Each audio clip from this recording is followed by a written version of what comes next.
Aliens Explored is a podcast exploring famous and obscure cases of UFO sightings, alien abductions and other strange events from both a believing and a sceptical perspective whilst keeping an open mind.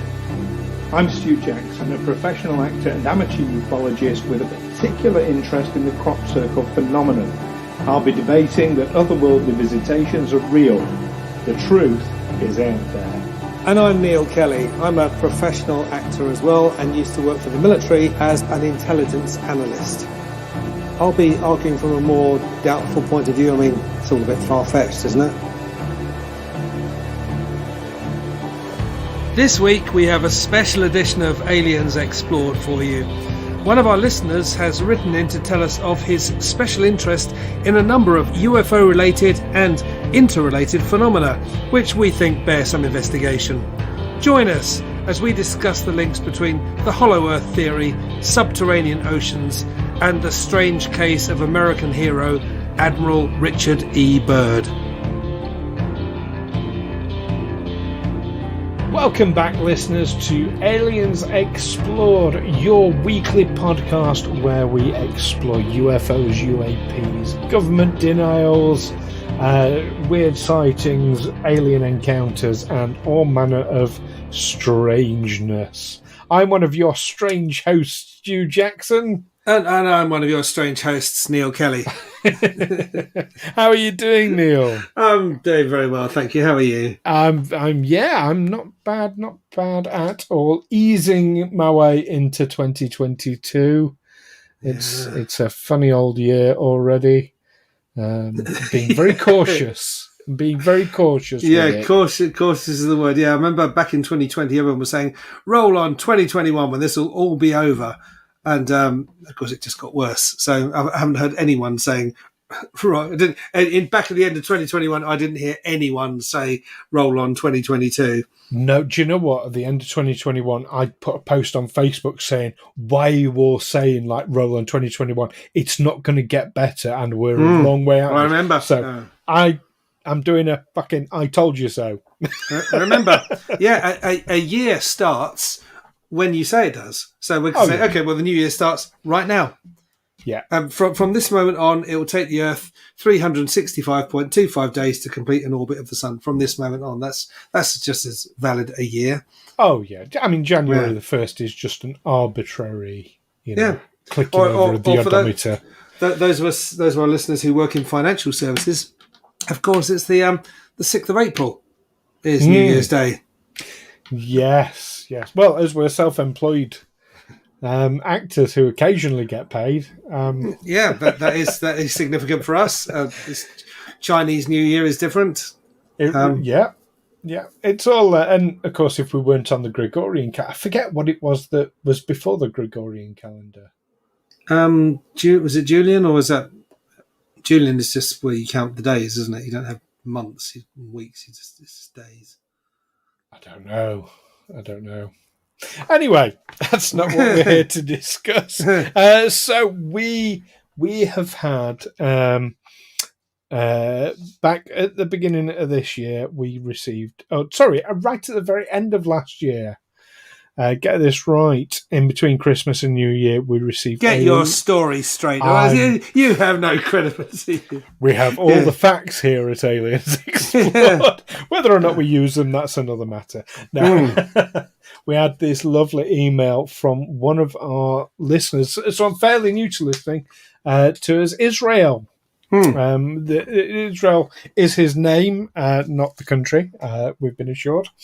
But yeah, it's not a name that we hear very often here in the UK, is it, Neil? No, it's not. But Israel is very, very welcome as a listener. Now, Israel sent us this amazing email, raising some really interesting questions. So, shall I read the email out, Neil? Yeah. I mean, I was quibbling over some personal stuff at the beginning that I'm not sure, but yeah, let's read it out. Well, I'm going to. We're just using Israel's first name. We're not using Israel's last name. So hopefully this will be. There's nothing too personal. But quite interesting nonetheless. So it goes. Greetings.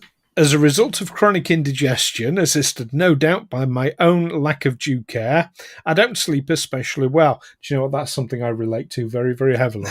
I'm sure a lot of our listeners do. Not indigestion, but sleep is terrible. Anyway, Israel goes on.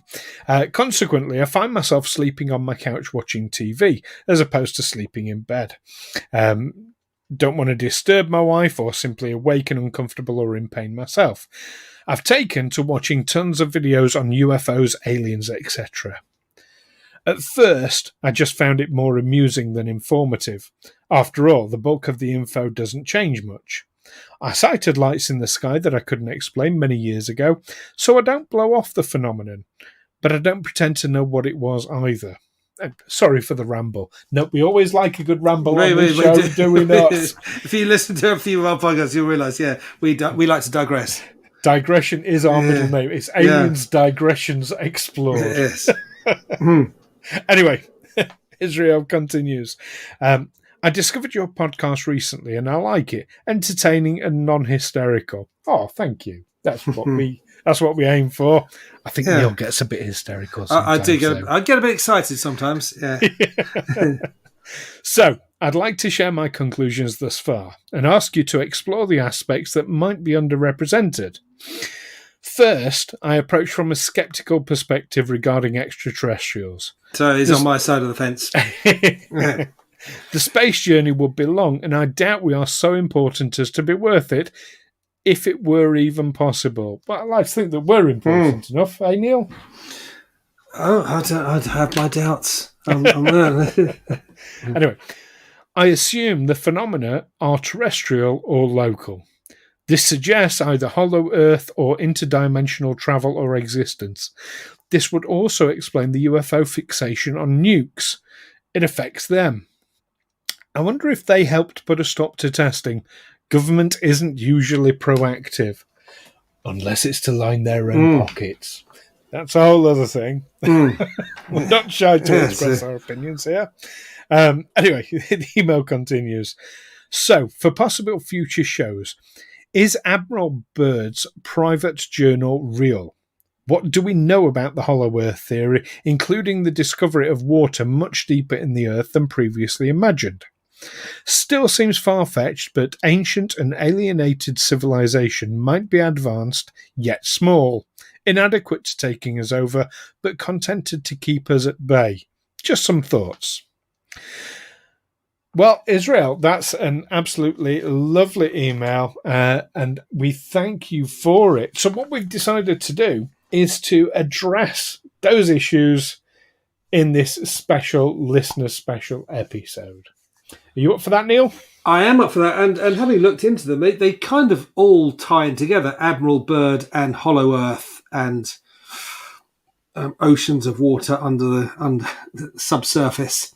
Yes, indeed. As far as so to look first of all though at the length of the journey being far too much, and are we too unimportant?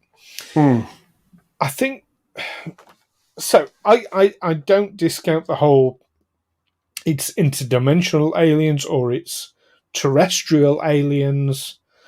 I don't want to discount those at all. I think there's a lot of credence in those theories. But I also don't like to discount them traveling these long distances either. For our level of technology, it's impossible distances. I absolutely, utterly agree with that. But then, 2,000 years ago, travelling to the moon was an utterly impossible distance. Well, 100 years ago, it was an utterly impossible distance. Actually, yeah. 60 years ago, it was an impossible distance. Yeah. So, where are we going to be in 1,000 years' time? Where are we going to be in 1,000,000 years' time? What technologies, what natural phenomena would be available to us that we could use to travel what are currently impossible to imagine distances? Yeah, quickly. And also introducing the interdimensional aspect of it, that UFOs could be the modern equivalents of fairies and hobgoblins and other such and ghosts that actually, when you see a ghost walking across your room and through the wall, you're actually there's been some disruption to the energy which creates your reality, and it's allowed your window into another reality. That's, as Stephen Hawking pointed out, everything happens simultaneously. We experience our lives as a linear experience, but time doesn't really work like that. So what you're seeing is someone in another dimension, and they're walking through the wall because where they are, the wall isn't there. Exactly. Are you seeing them in another dimension? Are you seeing them in a different time? Are we seeing through time when we observe? Yeah. Do you know, our friends at Central Utah Paranormal would probably be able to steer us straight on that sort of thing. That'd be interesting. I'd be interested to hear their view on that, whether UFOs are really just effectively ghosts from another dimension. Exactly. But to come back onto Israel's part, instantly, I hate to disagree with the listener, but I definitely wouldn't want to rule out just because of the distance. Definitely wouldn't want to rule that. What are your thoughts on the distance thing? I think the distance is, we know how far away things are. We know how long it takes to get a vehicle to Mars. We know that it will take a year travelling at the speed of light to get to Alpha Centauri, the nearest star beyond our own solar system. Isn't it? I think it is, isn't it? Proxima Centauri. Is it Proxima Centauri?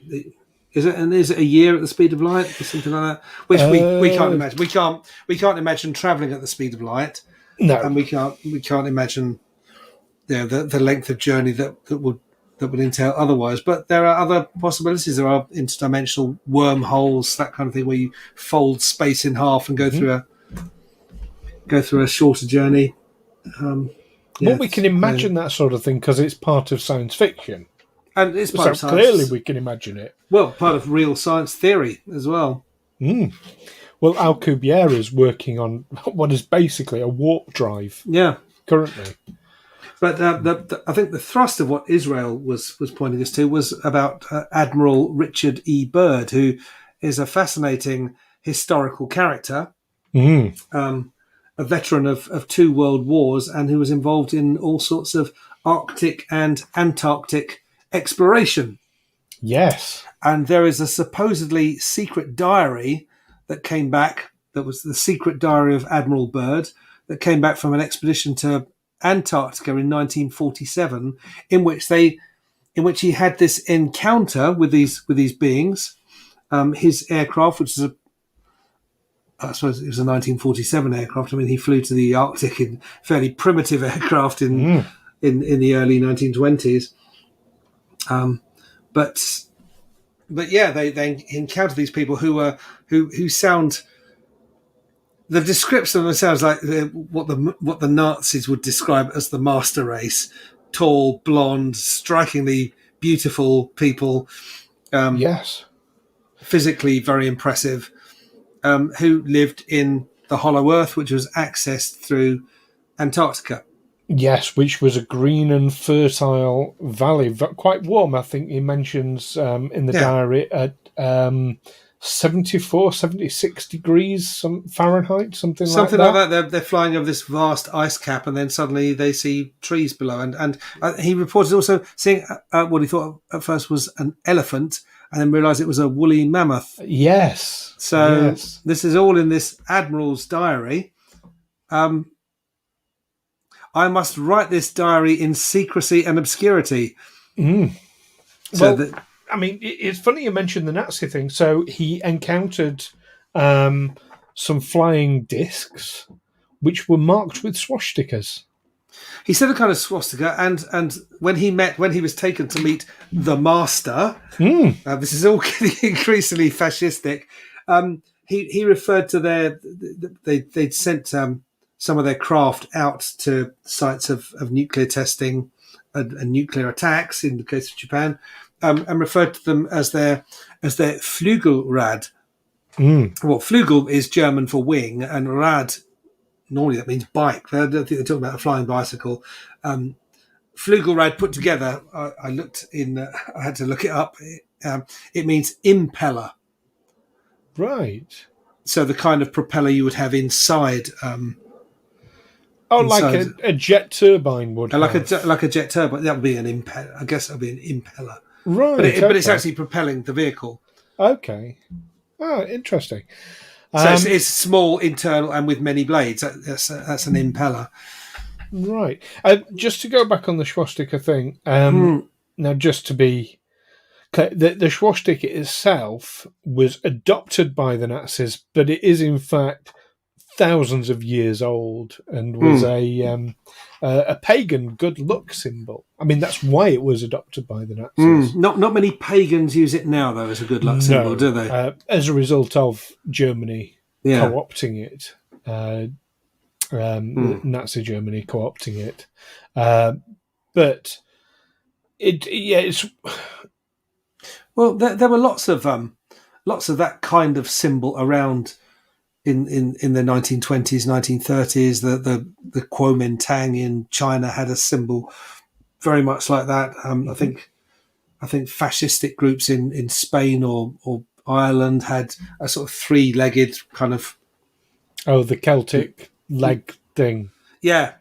3 legs running. There's a name for it. Yeah, they seem to be very popular kind of motif. So the swastika was just another one of them, but that's the one that's, I suppose, least acceptable in polite society these days. But it does. So Admiral Byrd's description, you're absolutely right. You can see a lot of parallels with Nazi Germany, but it makes you wonder, assuming this is all true and that this race does exist, is it that Germany has inspired them or that they have inspired Nazi Germany? Well, it's known, it's a matter of record that the Nazis did believe in the Hollow Earth, or prominent Nazis did, and it's known that they went looking for it. They actually did mount an Antarctic expedition. They went to the Himalayas and all sorts to discover. They were interested in finding Aryan cultures around the world. So it's known that they did do it. Now this is written in 1947, at a time when it was speculated that a lot of senior Nazis had escaped. I remember seeing a documentary years ago called Hitler of the Andes about the FBI's attempts to try and track down Hitler, the possibility that he had escaped, that wasn't his body in the bunker. And apparently the FBI only gave up their search for Adolf Hitler in South America in 1975, when it was deemed that, well, if he is still alive, he's way too old and decrepit to be of any use to, or any danger to anyone. Yeah, 1975. So we're talking 1947 here, less than 2 years after hostilities. We're talking February 1947, after hostilities ceased. I'm interested in Admiral Byrd. Did he have some sort of fascination with the Nazis? Did he harbour those tendencies himself, as so many military men unfortunately do, as I discovered in my own time in the military? Really, you'd think they'd be very anti. Oh no, I mean the far right. They're very much into their hierarchies and their systems of authority and obedience and swearing oaths and all this kind of thing. All goes with Nazis. All goes with. I mean, there wasn't much of a difference between being in the Wehrmacht and being in the Waffen SS. In the German army of the early 1940s, there was a similar kind of mindset there. Right. Well, from what little I understand about Rear Admiral Byrd, I don't believe he had Nazi sympathies. I've never read anything or heard anything that suggests he might have done. Any more than any other military man might have a certain regard for an effective fighting force, like as the Nazis. Well, there's a technical appreciation is one thing, and admiration is another. I mean, when we see Nazis these days, we tend to see very low educated, fairly moronic people, very violent people, Yes. just being neo-Nazis. Yes. Neo-Nazis acting as arseholes. But the Nazis of Hitler's Germany have this capability of fascinating, of being these something more. They're more like something out of a Marvel comic. They dabbled in the occult. They had these occult symbols. They developed these technologies that were way beyond what the Allies had. They were the first to bring jet aircraft into the airs. They were the first to use drones and ballistic missiles. They had the best tanks. They had the best. Their infantry were the best equipped, the best helmets, the best. We even the British Army still have a jerry can because that it was the German-made can that was so much better than the British-made ones at the time. Well, we mentioned about going to the moon earlier. Well, of course, that wouldn't have happened were it not for the Nazis. Were it not for Werner von Braun. Yeah, and Operation Paperclip and what have you. Yeah, absolutely. So back on track with Admiral Byrd's claim then. This diary was kept secret all of his life. And it was only released, was it 50 years later, I think, by his son. Right. His son found it and released it. Now, a number of things. Admiral Byrd himself there have been attempts to discredit him. And that's a theme we've seen time and time again with anybody going public with UFO encounters.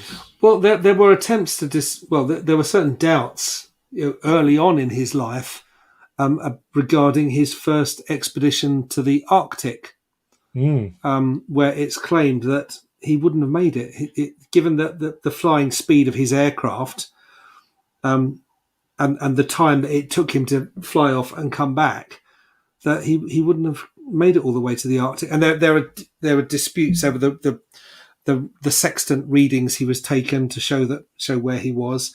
Others have come to his defence, saying that there was an anticyclone which would have given him a tailwind on the way there and on the way back, which would have made it possible.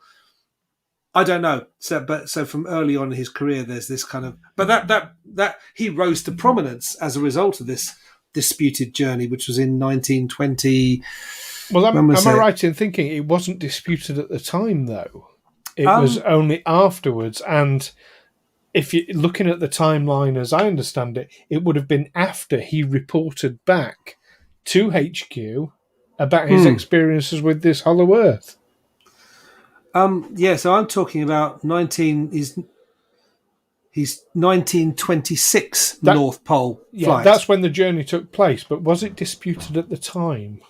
Or was it disputed 20, 21, 22 years later?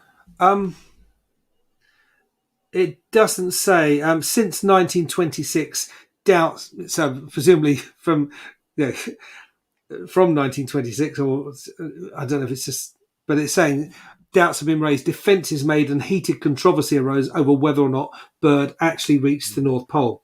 In 1958, Norwegian-American aviator and explorer Bernd Balchen cast doubt on Byrd's claim on the basis of his knowledge of the airplane's speed. He claimed that Bennett had confessed to him months after the flight that Byrd and he had not reached the pole. And then Bennett died in 1928 during a flight to rescue downed aviators in Greenland.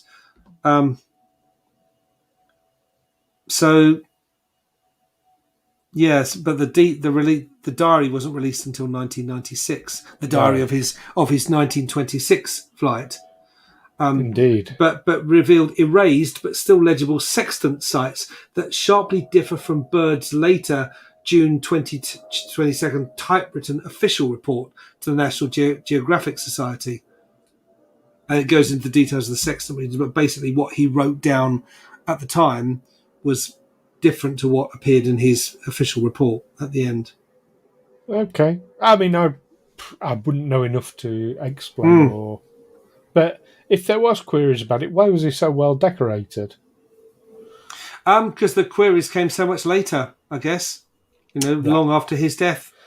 But There you it was go. that flight in his Fokker F7A 3M trimotor plane that took him to prominence, got him promoted to the rank of commander from lieutenant, I should say. Sorry.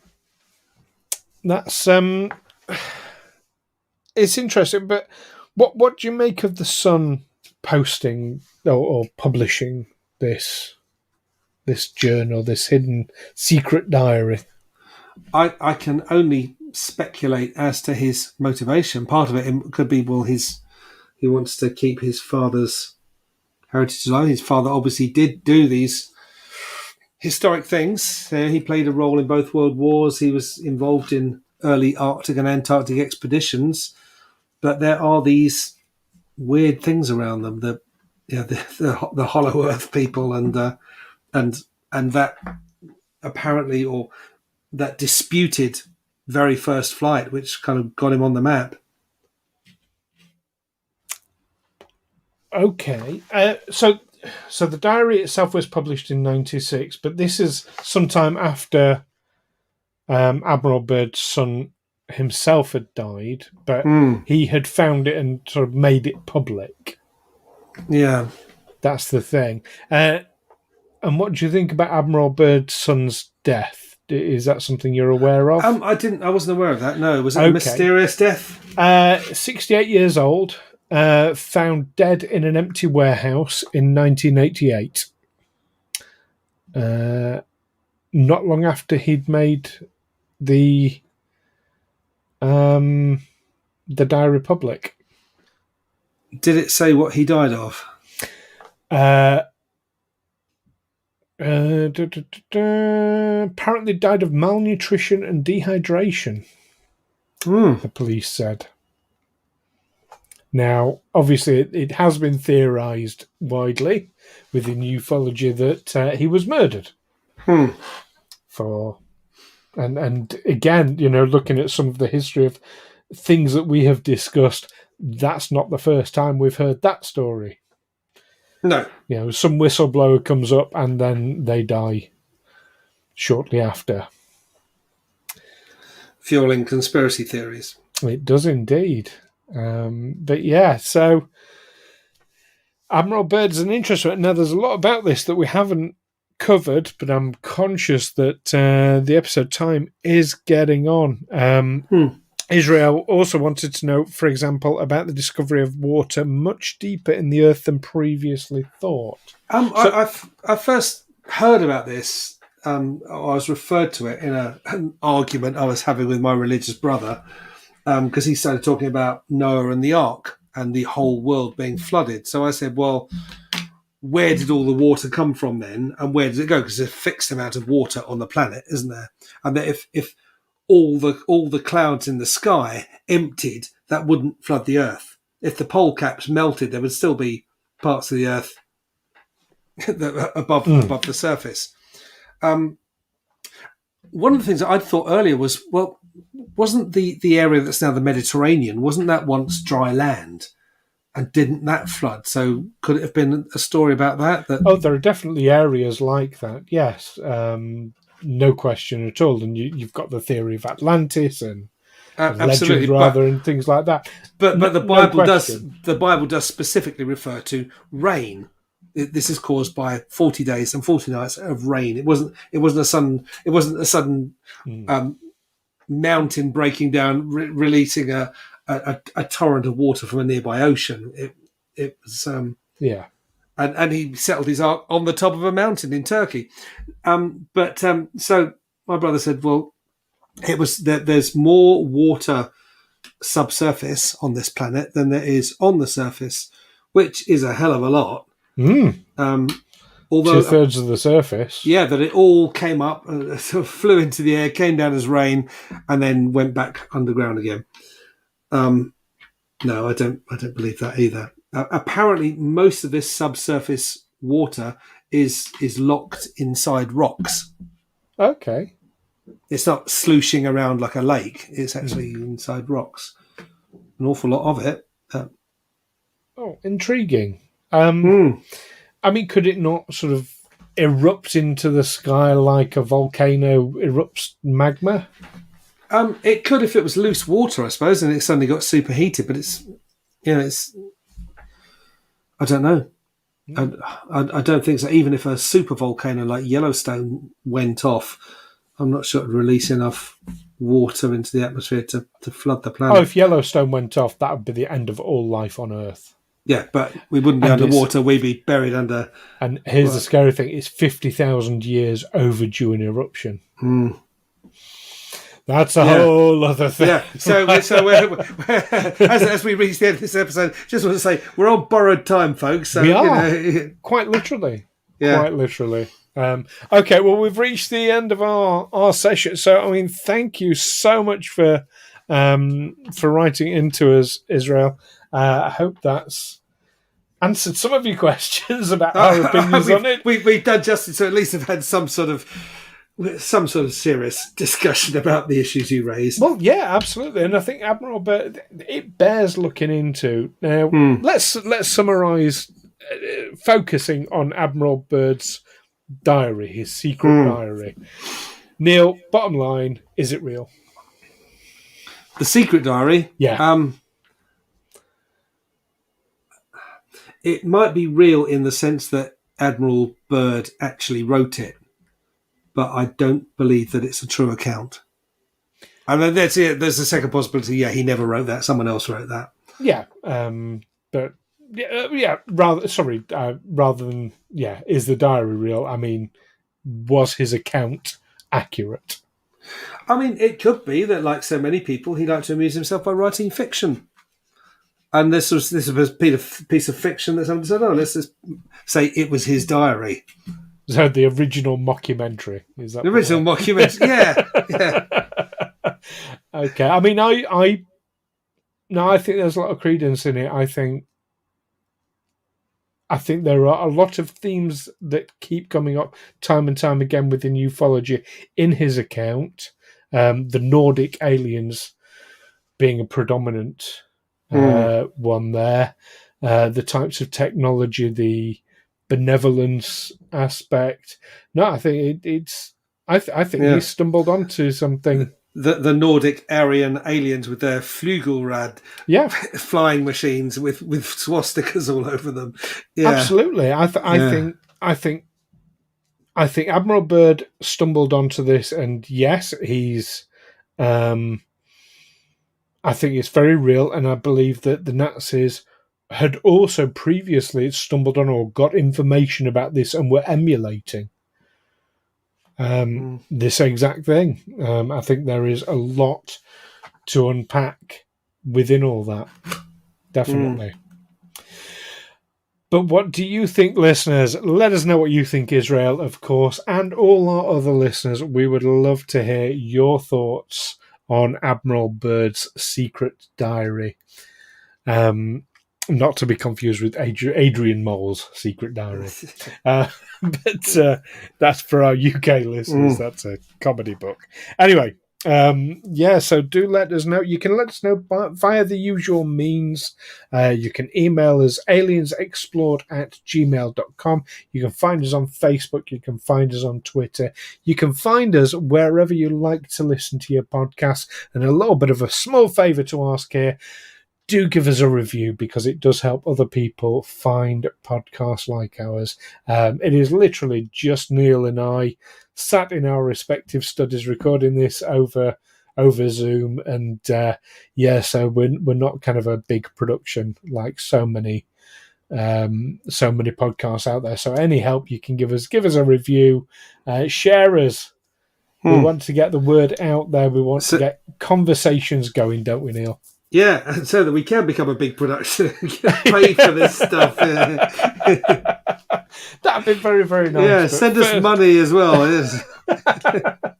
We'll have to set up a Patreon one day, maybe. Who knows? But in the meantime, we just need you to spread the word. don't forget to join us next time. We've got an interesting one going back to the 1800s, the early 1800s, Neil, and Japan for the what's called the Utsuro Bune, which is the Utsuro Bune. I'll give you the spelling off air, don't worry. Okay. And this is where a strange, possibly alien woman is washed ashore in a strange, possibly UFO craft. Blimey. Very, very interesting. You don't want to miss that one. In the meantime, listeners, keep watching your email inboxes for any brilliant emails that might come in, and the skies. Take care for now. Catch you next time. Bye-bye. Bye. Aliens Explored is a Figo Films production in association with Juicy Falls. Music by Darren Mafucci and editing by Stu Jackson. Find us on Twitter and Facebook by searching Aliens Explored or visit aliensexplored.com.